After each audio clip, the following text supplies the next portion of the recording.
Morning, good morning, good morning. Welcome to I Am Created for Intercession. My name is Joy Hampson. I am glad to be before you this morning. I am glad to break bread with you, to pray with you, to give you a word of encouragement this morning. I'm just grateful for another day in the land of the living, another opportunity that we get to come before the throne of grace. We get to come before God's altar. We get to come before his feet and really just love on him, worship him, remain in his presence. So I'm thankful to be before you this morning. If this is your first time, welcome, welcome, welcome, welcome. We have been in a year of rebuilding. This has been a time that we have been talking about rebuilding life, rebuilding faith, rebuilding ministries that God has given you. What does it look like to rebuild? What has happened to cause us to rebuild? We've been just journeying through the theme and the thought of rebuilding as I am personally in my year of rebuilding. So today I want to talk about scarcity. Right. I want to talk about scarcity in the sense of rebuilding, right? Um, Oftentimes you look at after the trauma has hit, after the grief has hit, after your season of transition, after your difficulties, your difficult season, after your dry season, after your season of being challenged with infirmities, you look at the things that are left and you think that they're not enough, right? It's not enough to create what was. It's not enough to move forward. It's not enough to stand on. And scripture repeatedly shows God teaching us how to rebuild with limited resources, with diminished strength, with insufficient provision. And I just want to share that with you today as a word of encouragement. When you look at Haggai, right? Haggai, I'm going to give you the verses Haggai chapter 1, verses 6 through 8, and Haggai chapter 2, verses 3 to 9. Haggai was rebuilding when resources were scarce, right? Israel returned from exile to rebuild the temple, but they were experiencing economic scarcity. You have sown so much. This is Haggai chapter 1, verses 6. You have sown so much and harvested little. They didn't have Solomon's resources. They didn't have what David had, right? The rebuilding of the temple initially looked inferior to what had existed before. But then God asked them in chapter 2, verse 3, who is left among you who saw this house in its former glory? How do you see it now? And God tells them, work, for I am with you. And God didn't wait for abundance before commanding them to rebuild, right? He didn't wait until they had everything together for them to rebuild. He didn't wait until everything was in alignment for them to rebuild. He commanded them to go forth and build with what they had. And along the way, he provided what they needed, right? Another example is I want to use Elijah and the widow, right? Rebuilding from not enough. In 1 Kings 17, verses 8 through 16, the widow basically tells Elijah that she only has enough for one last meal. This is Elijah stopping at her home and asking her to prepare something for him, right? She only has a handful of flour, a little bit of oil, and no visible future supply for herself and her family. But yet, God doesn't begin with what she doesn't have, He works with what remains. Scarcity forces you to inventory what survived. I'm going to repeat that again. Scarcity forces you to inventory what survived.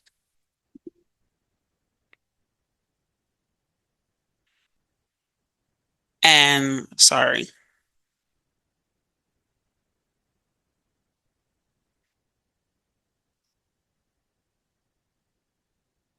okay. Scarcity forces you to inventory what survived after your devastation, after you hit rock bottom, after you feel like there's no up from here.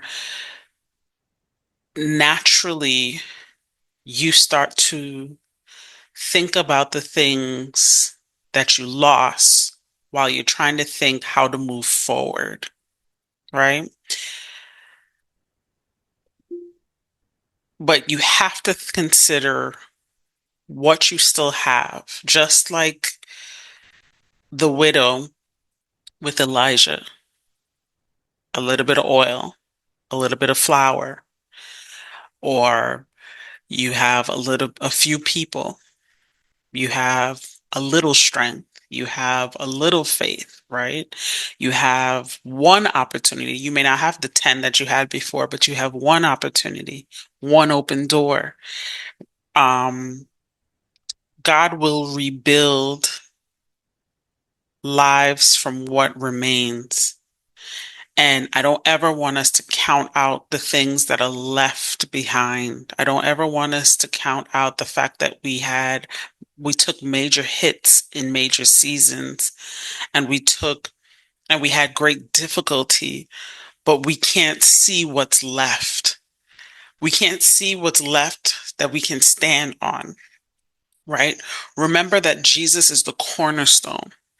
And although there's a big, great building, but there's that one cornerstone that we get to stand on. That even if the building falls, even if everything collapsed, that you still have a foundation that you stand on.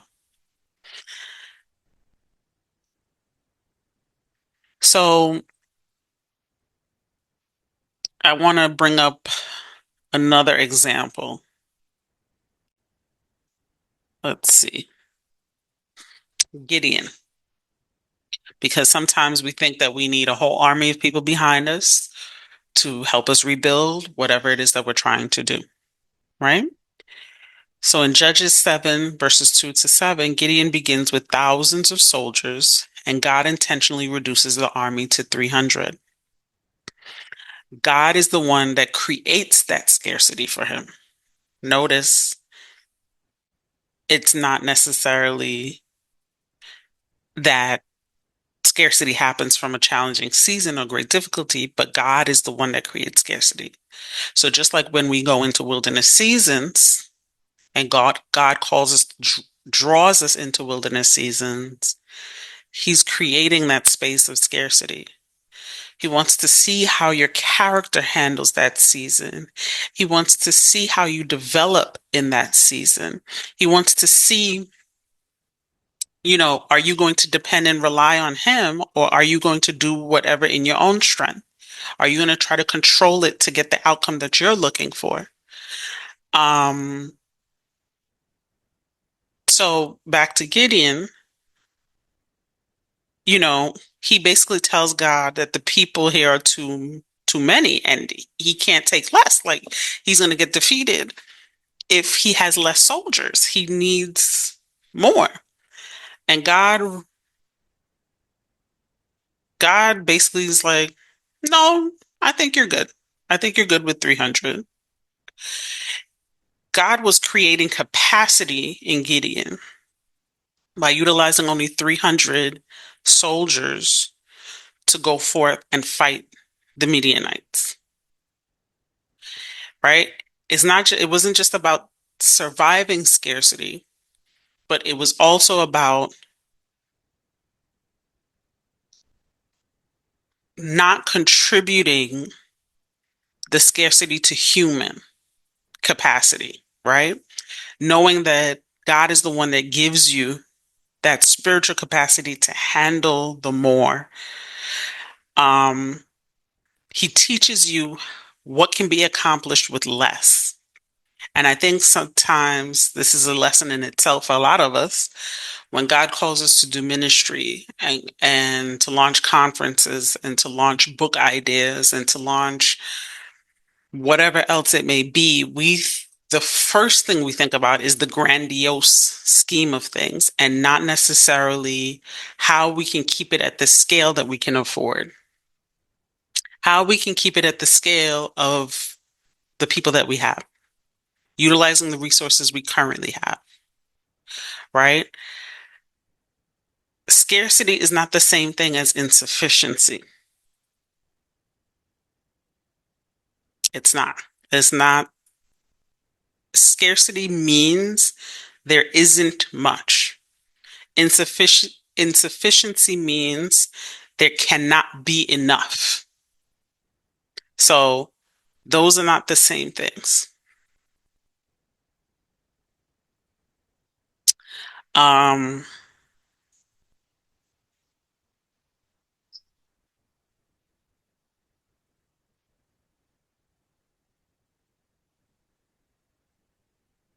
when you have abundance, just a thought, when you have abundance, you can rebuild according to your preference. But when you have scarcity, you have to build according to what's priority. You have to be a little bit more intentional. And that's what happened with Ezra. That's what happened with Haggai, even with Nehemiah and rebuilding the wall. It's about being intentional with what you have, right? You're being stretched because you're looking at the resources that you have and you're like, what can I come up with? Right? It's just like how even nowadays, a lot of content creators, right? They start with using their cell phone and they start with bad lighting. They start with the natural lighting in their home and they begin to create content. And once they become monetized, then they go and they get a camera and they get lights and they get different things that helps produce more professional videos. And then you can move on to brand deals and get funding from different brands, right? But you started with your cell phone camera. Utilize what you have, what's in your hand. And that's ultimately what I am here to encourage you the most, right? What matters most? What must come first? What can wait? What survived? What do I actually need? What was I depending on before that I didn't necessarily need or what I can't depend on now, right? You really are not rebuilding from what you lost, but what is actually left behind.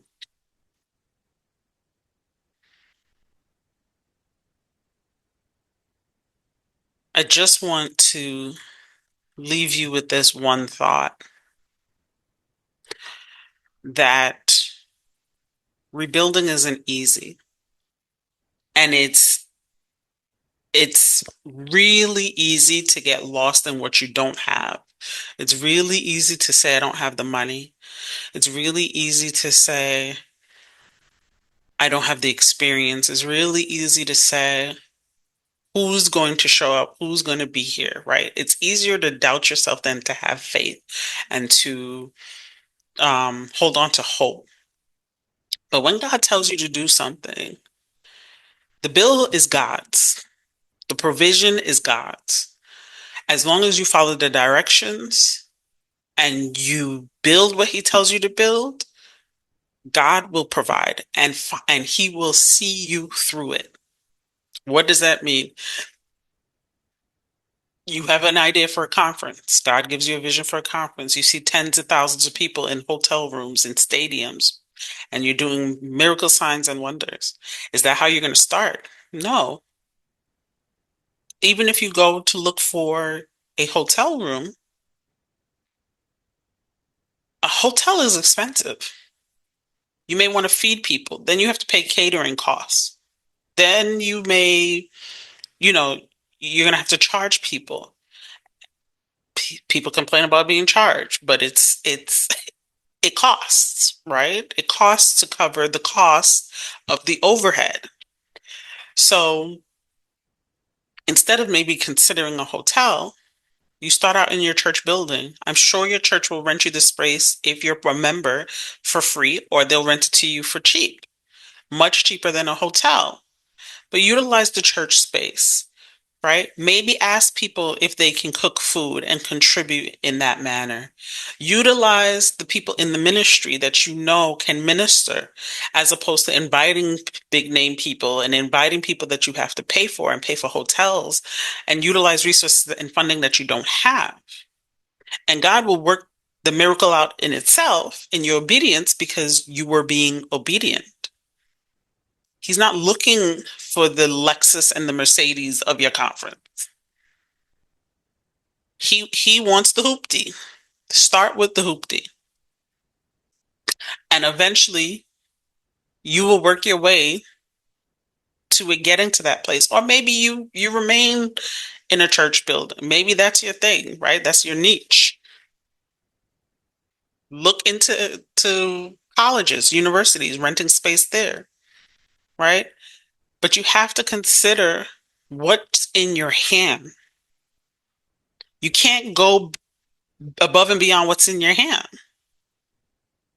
Yes, you have a vision and you want it to look a certain way, but utilize what you have. Even and moving beyond like conferences and ministry building, even in after seasons of grief. So how do I move forward when I'm grieving? Now that I'm grieving less, how am I moving forward? What do I have? I have friends that support me. I have a job that recognized that I was going through a difficult season and I'm still employed, even though I was showing up to work for 6 months and not doing anything. And they've recognized, they've given me the space, and now they're like, okay, we need you to focus. They've graced me with some time. What do I have that remains? You went through a difficult, challenging season of infirmity in your body, but I'm still here. Okay, I may not be able to run a full 8 hours anymore. Maybe I can't work full time anymore. And maybe I can give each day a good 4 hours to studying, to reading, to preparing, to shooting videos, to writing Bible study plans. If I give a good 4 hours each day, then I'm going to utilize those 4 hours to the best of my ability because that's what I have right now. That's the strength that I have to give. Consider what's in your hand. God is not asking you to run like a motorcycle, just vroom, vroom, vroom, vroom, vroom, vroom, just taking off and running. No. What's in your hand? Utilize what's in your hand. Utilize what remains. Don't try to put on a performance for anybody. Going into debt, stretching beyond your capacity. Utilize what remains. Although things look scarce, there's a lot that can be done with what remains. So I pray that this encourages you. I pray that you would be um, empowered to go forth and do and move according to the will of God, that you would walk in obedience to God, that you wouldn't hold yourself up because you feel like you don't have enough. You don't feel like you're ready. You don't feel like you're prepared. You don't feel like there's enough people in your corner. You don't feel like you have enough strength. You don't feel like your emotions in the right place. You don't feel like the relationship that just ended left you in a position that you could still love again.